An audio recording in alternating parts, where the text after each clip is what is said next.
Catalina here, bringing the latest edition of my video blog. This is the Christmas edition. Currently open all the presents. Everything went well. Wishing everybody really Merry Christmas and a Happy Holidays. But there's a video I did want to get in before UFC 141, which is coming up on Friday. I did want to go and take a deeper look into the Donald Cerrone versus Nate Diaz fight. I feel like that's a I mean, obviously Lesnar and Overeem is overshadowing this fight. Obviously, heavyweight fights, main event. But this fight, Cerrone and Diaz, is a very big fight. It's going to be one of the better fights on that card. So I'd just like to take a deeper look into it. So I'll break it down. I'll do my prediction. So we'll just go into a little deeper look on that one. Obviously, I wish everybody happy holidays. Hope everybody had a good one. So what I'd like to do, just break down the fighters. First, I'll do Donald Cerrone. You know, I'm so impressed with Donald Cerrone. He's only getting better every time he comes out. He's a young guy. He's a big up and coming talent. And you know, the thing is, he's a very balanced fighter. You know, you could say that he's this exceptional stand-up fighter. You know, he has a undefeated kickboxing record. I mean, he hasn't lost a fight in kickboxing. He's a very skilled Muay Thai fighter. I mean, he's a great stand-up fighter. Very versatile, great leg kicks, good hands, big power for the division. He's a big freaking guy for the division that he's in.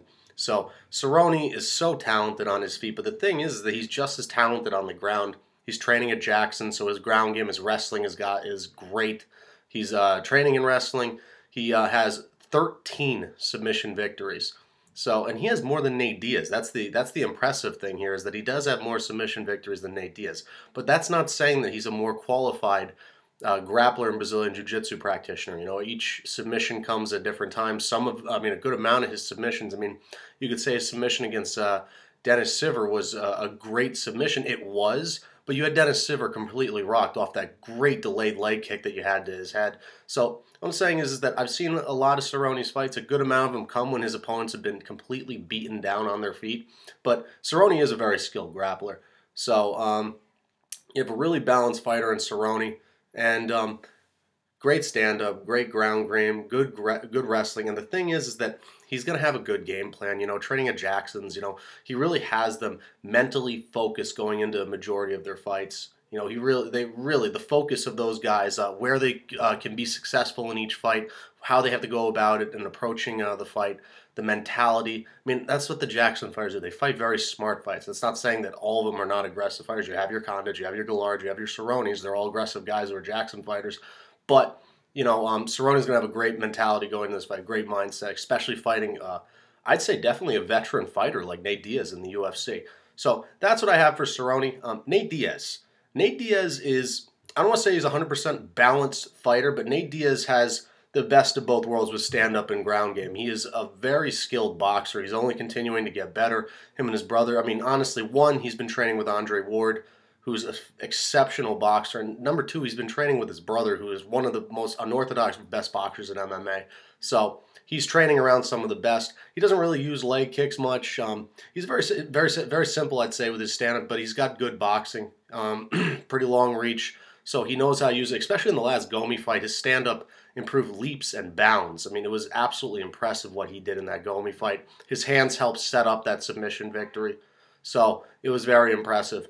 And in regards to, and like I said, Diaz's stand-up game is only continuing to get better. We'll see how he comes out against Cerrone and what he does with hands. I definitely give Cerrone the stand-up advantage in this fight, but Diaz is more than capable of being successful on his feet.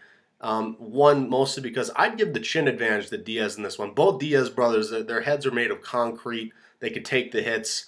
They continue to roll with them. So there's a lot of fight in the Diaz's. It's not bashing Cerrone, but there's a lot of fight in Nate. The guy is always bloodied up after every single fight. You know, he fights with a lot of heart, and he's a tough freaking guy.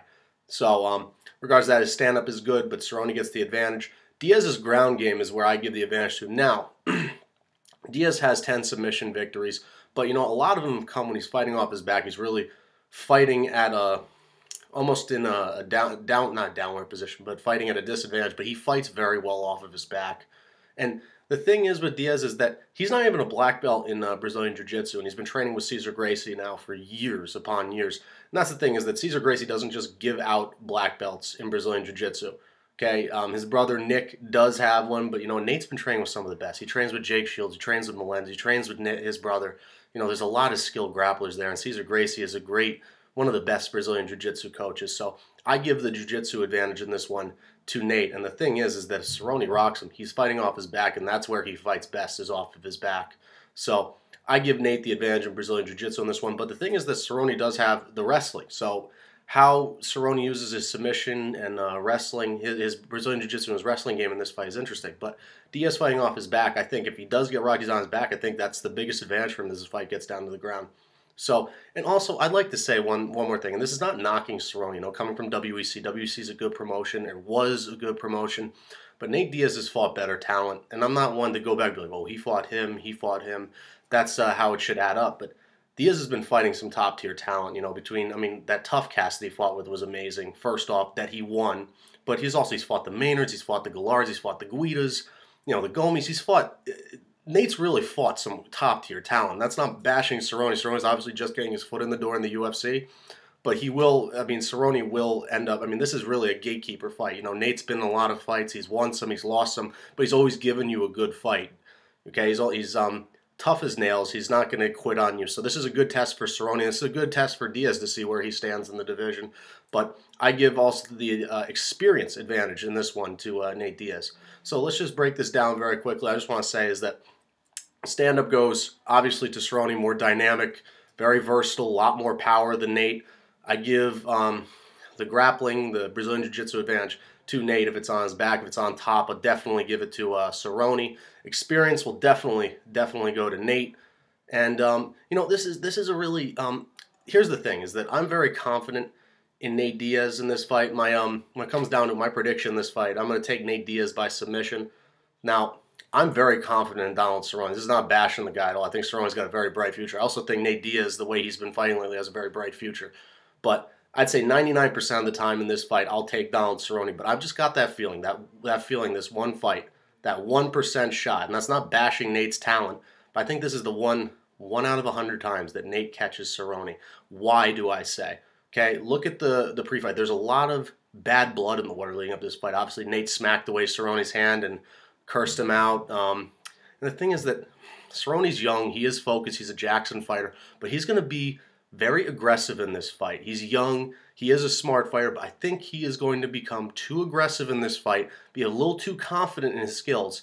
And I think Nate, being the smarter fighter, the more experienced fighter, is going to let Cerrone play right into that. This is just how I feel. The fighting is just as much mental as it is physical. Cerrone comes in too confident, kind of like Melvin Gillard did against Lozone. It's not that he's going to get caught by Nate Diaz, but you got to fight a conservative and a conservative fight at sometimes. And I think Cerrone is going to come in a little too cocky. I'm not saying he's a cocky individual. He's coming too cocky, and he's going to get caught. That's the way I see this one happening, just like Gillard and Lozone. That's just the hunch that I have in this fight. It's not bashing Cerrone's skills. He'll land on his feet, win or lose, and so will Diaz. But that's my prediction. I will take Nate Diaz by submission, beating Donald Cerrone at UFC 141 on December 30th. This will be, I want to say it's the co-main event, but it's the big event leading into the Lesnar-Overeem fight. So that's what I have for this edition. And just want to wish everybody Merry Christmas, Happy Holidays. Hope you have fun wherever you're celebrating it, with whoever you're celebrating it with. And UFC 141 will be here before we know it. Merry Christmas, everybody. I'm out of here.